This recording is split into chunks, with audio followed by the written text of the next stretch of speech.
So one thing people tend to assume is because I publish YouTube videos, they think that I don't actually have a job, right? They think that this is my full-time job, and that is the furthest from the truth. I do all this YouTube stuff for fun. It's just another outlet for me to find creativity and for me to share the things I'm learning along the way.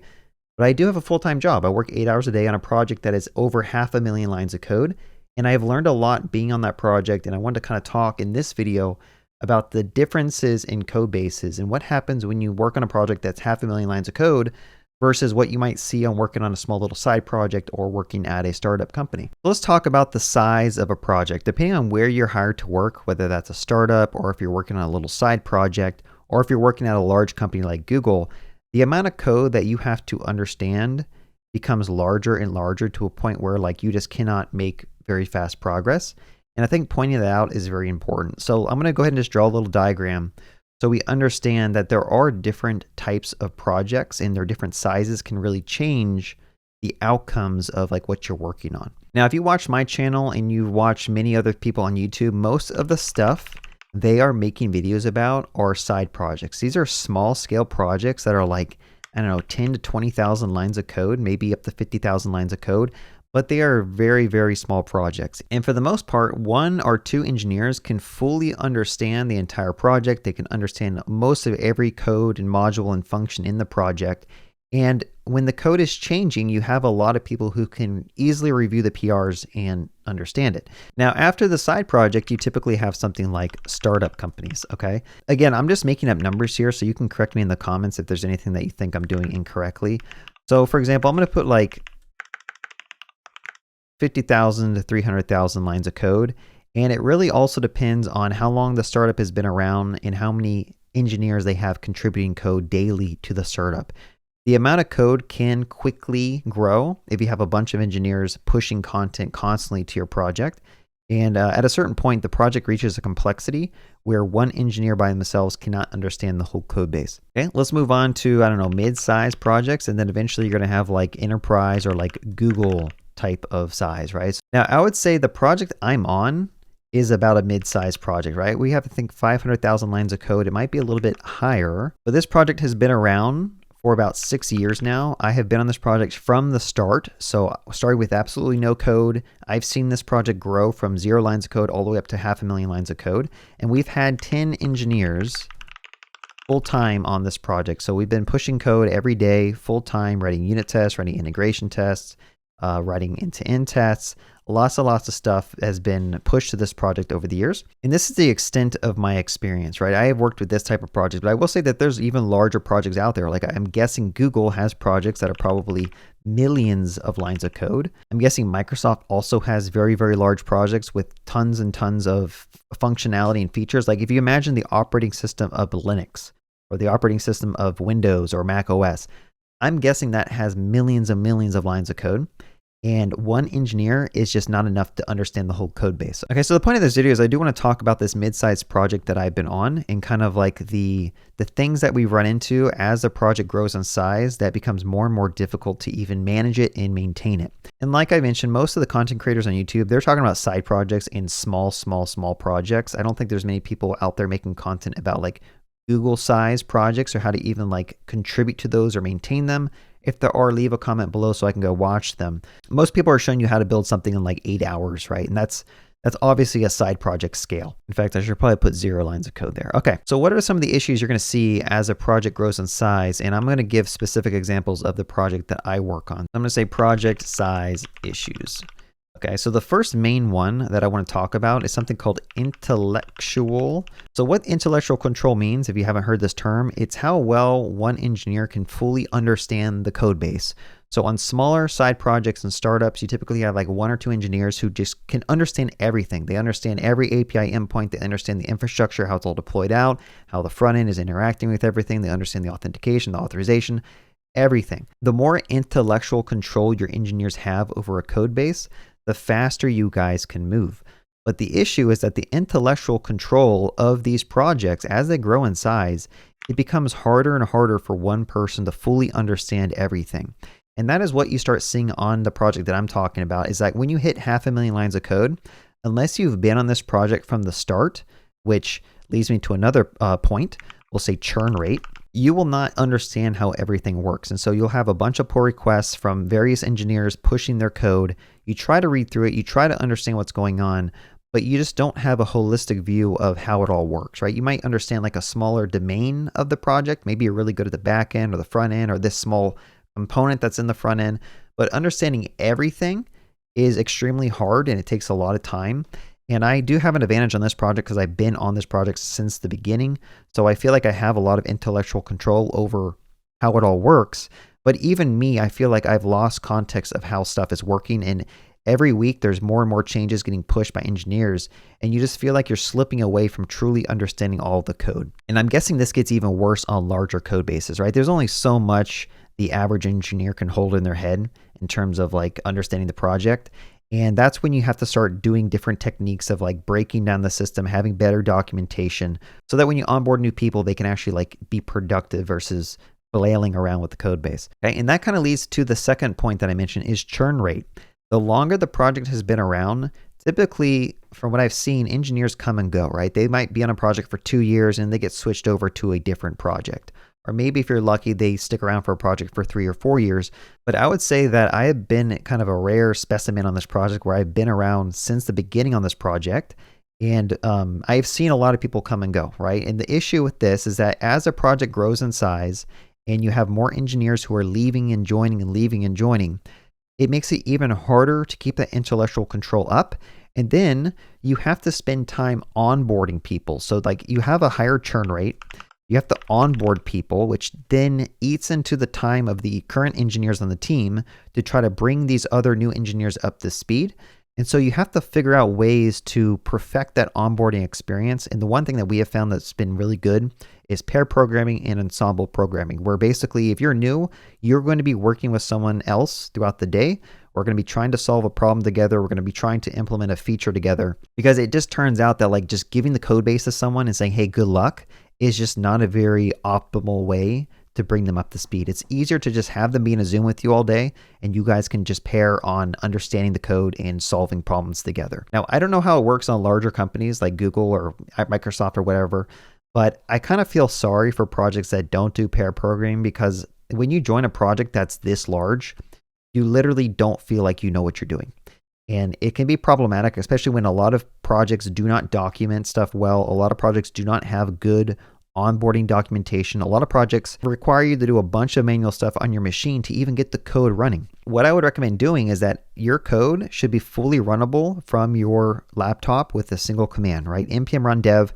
Everything should spin up. Now, I will say as the project gets larger, you typically have more and more things you need to run locally to get it even working. For example, on our project, we have like a local running S3 service. We have Elasticsearch that runs locally. We have DynamoDB that runs locally. We have Postgres that runs locally. So to even get this project running, you have to spin up a bunch of ancillary tools to even simulate the project running locally. And having a really good DevOps engineer or someone who can kind of automate all those things and have it just spin up locally with like Docker containers or Docker Compose is very beneficial, especially as your project gets larger. All right, let's move on to my next point is velocity decreases. Now, what is velocity? Velocity is how fast your team can fix bugs and churn out new features.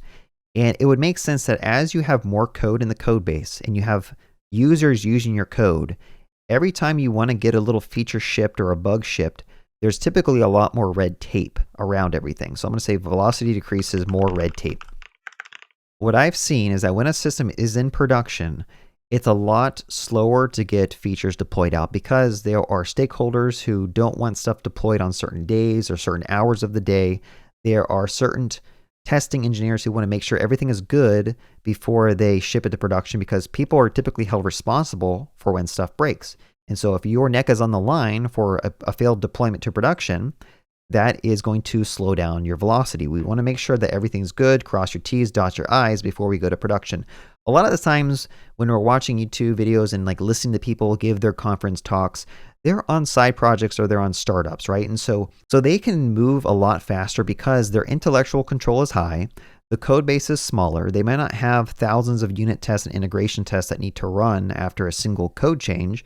And so if they were to ship something to production and break it, they could probably fix it in 5 or 10 minutes and then get that change deployed back out. But for larger projects where Having availability is very important, and having no downtime is important. Your velocity is by default going to decrease. And this is true even with robust CI/CD pipelines, right? I would say one thing that I've seen in this project is we have tons of integration tests and end-to-end tests, so lots of tests. And if you want to go and make a single little change, you have to wait for these tests to all run, and they can take up to 30 minutes to run, right? I would say 15 to 30 minutes. If you're doing a deployment, that's when it can take way longer. Now, this is something important I want to point out, because we have like hundreds, if not thousands, of unit tests and integration tests, and we have like hundreds of end-to-end tests on this project, which basically spin up different runners in parallel. I guess I should say concurrently on multiple GitHub runners. Like we might have even like 12 or 14 GitHub runners that run different subsets of our tests to try to get through them as fast as possible. But it still takes like 15 minutes to 30 minutes for your pull request to turn green. And one of the main things I want to point out here is as you have more code and more tests, you end up getting a lot more flaky test failures. This also really slows down your velocity, because you think you have everything good, you get a pull request out there, you try to get something deployed at production, and then it fails at the very last minute on some random test, and then you have to go and you have to like rerun the failed test, and sometimes they fail again, and so you go back and you fix it again. But then you think, well, why don't you just go fix the test? And you don't understand that when you're dealing with a huge code base and a bunch of integration tests and end-to-end tests, to go and spend a day or two or maybe even 3 trying to improve that test and make it less flaky means that you're going to be able to ship even less features and fix less bugs. I have seen this all the time where like there's a test that's flaky, it keeps failing. We ask ourselves, okay, who has the capacity to go and fix this thing? And then they'll spend 3 days, 3 full developer days trying to fix this test, and they cannot figure out why it just randomly fails sometimes. I've seen this on every project. Flaky tests with integration tests, like if you're using Puppeteer or Cypress or Playwright, eventually you're going to have a test that just fails randomly, and then you have to spend a bunch of time trying to fix it and make it better. And again, this is much easier to fix on smaller projects, but as a project gets bigger, it's just more of a time sink. But they are important. It's good to have tests, because without these tests, you have no idea what you're breaking. Imagine going to a project that's millions of lines of code and it has 0 tests. Like, how traumatic would that be? Making a couple of function line changes, and then you commit that and you bring down production. So I will say adding tests over larger projects becomes a necessity if you guys want to be able to make progress, but just know that it is going to slow down your velocity, because you have to wait for these things to run in CI/CD. You have to go and maintain these tests and fix them over time. It's kind of unavoidable in my opinion. All right, some other key things I want to point out is that communication starts to break down, right? The more people you have on a team, the harder it is to make them all aligned with what's going on and what's changing. And it takes a really good team to like make sure you're continuously communicating with the clients about like, what's the status of this bug? What's the status of this feature? What's the status of the deployment? So that we're all on the same lines of like how to get this project moving forward. Because like I said, the larger the project, the more developers you have on the team, the more team members, and you just have to find a really good open communication practice. And typically what I've found is just pair programming, ensemble programming, and having daily stand-ups is one way to achieve that. Also, just daily communication on Slack. Like, you should be online and be able to respond to someone's question on Slack within 5 to 10 minutes. If you want to be a successful team, you shouldn't ask someone a question and then 2 hours later they get back to you. That's a sign of bad communication on a team, or a sign that maybe people aren't even at their desks when they should be doing their job. So I'm gonna say communication breakdowns. Typically we think that someone else is working on something when no one is actually working on it. So it takes someone who kind of oversees to make sure, like a project manager, to make sure that everything is being worked on, and they can go and kind of be micromanagey. I know people in this industry hate the word micromanagement, but in reality, if you're trying to build a product, you have to know when timelines are going to be met. You have to understand who's working on what, and you have to communicate those projections to your clients who are paying your bills. If you can't with certainty give a client like an estimate of when this thing's going to be done, that just means that you're not really good at your job. I know developers hate doing story points and hate doing estimates, which makes sense because sometimes we have to estimate things that we have no idea how long it's going to take. But also we need to do the best we can to give stakeholders some idea of like, okay, this might be like a week fix for a bug, or this thing is a quick like 5-minute fix, right? And so the more experience you have, the better you are at gauging these estimates, and they can really just increase communication when you get good at that. Another thing I'll say is AI is less useful, right? I do make a lot of content on my channel where I boast AI, I say AI is great, but most of the stuff I do on my channel is for like side projects where AI can understand the whole context of your code base, and it can quickly just throw in extra features with a single prompt. But I've seen as you get larger in size, it's a lot harder to have AI just kind of parse through your 500,000 line code base and add features successfully. Okay, so AI becomes less and less useful. It still is useful. I'm not saying it's not useful, but it does take a little bit more context, and you have to know the code base pretty well so you can like give the AI context, the AI agent more context so it can actually solve the problems for you. But you can't completely rely on it like you can for like a smaller size project. I think I'm going to talk about one more. This video's been going on for a while. I'm going to say refactoring becomes painful, if not impossible.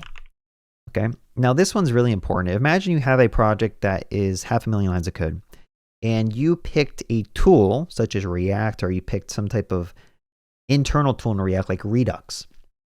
And then you find out that Redux is no longer maintained. It's starting to get a bunch of security vulnerabilities. People aren't really fixing those things. It's no longer supported by React 19. At some point you realize, okay, we need to get off Redux, because if we want this project to be maintainable in the long run, like in another 5 years. Let me pivot real quick. One thing that I want to talk about is typically with larger projects, you are thinking long-term, right? This is a project that someone has paid for, and they need this thing to be around for 5, 10, 15 years. And this is often true with government projects, and it's not often as true with startups. Startups, you have no idea if this startup is going to be around next year or not. And the mindset of a startup is like, let's just build out as fast as possible and get the most minimal valuable product out there so we can get some clients paying us some money, which hopefully can put us in the positive of net profit or something like that. Now with a mid-sized project, depending on the project and the clients, typically they know what they want, they have the money for it, they need you to build it, and they need it to be maintainable and successful. And I would say this is true for a lot of projects, much more so than startups. Again, startup is just like, can we get this thing profitable? For other projects, it's more of like, no, we are already profitable. We already have a constant revenue stream. We need this thing built out because it's going to improve the productivity or the efficiency of our organization or our company. So with that being said, typically refactoring becomes a lot more painful, if not impossible.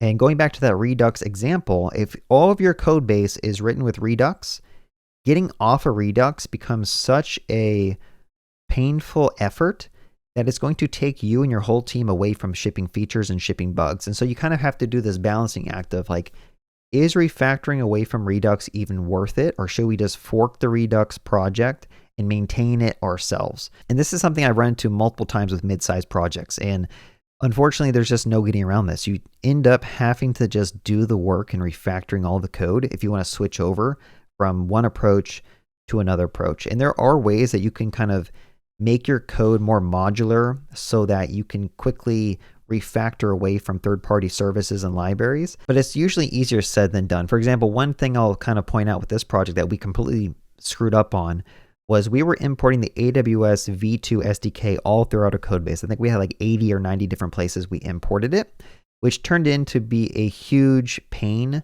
because when we updated to AWS V3, we had to go through tons of code and refactor all the imports from the AWS V2 to V3 and change how that code actually works. When you're using the V3 version of the AWS SDK, you actually have to like refactor the way you are calling their SDK. You have to instantiate different types of command objects and like pass them to like the S3 library. It's just weird. And so that required a ton of refactoring. And I would say that if you plan for the project to be larger, you need to, from the get-go, orchestrate your code in a way that's maintainable. And typically that's using like different design patterns, like having some type of like proxy function that wraps third-party libraries and services so that if in the future you decide that you don't want Redux, you are not fully coupled, like all your unit tests, all your integration tests, all of your front-end logic is coupled to Redux, that you're never going to get off of it. And so that's one thing you should always keep in mind. And I think what happens is these startups don't really care about that. They don't care about making code modular, and they don't care about making code abstracted enough. And they're going to reach a point where they become mid-size because they're successful, but now the code base is so hard to refactor or change anything that they're kind of stuck with the current stack that they picked. And I think a lot of projects, what they end up doing is they just start rebuilding everything from scratch again with a new, latest, greatest technology.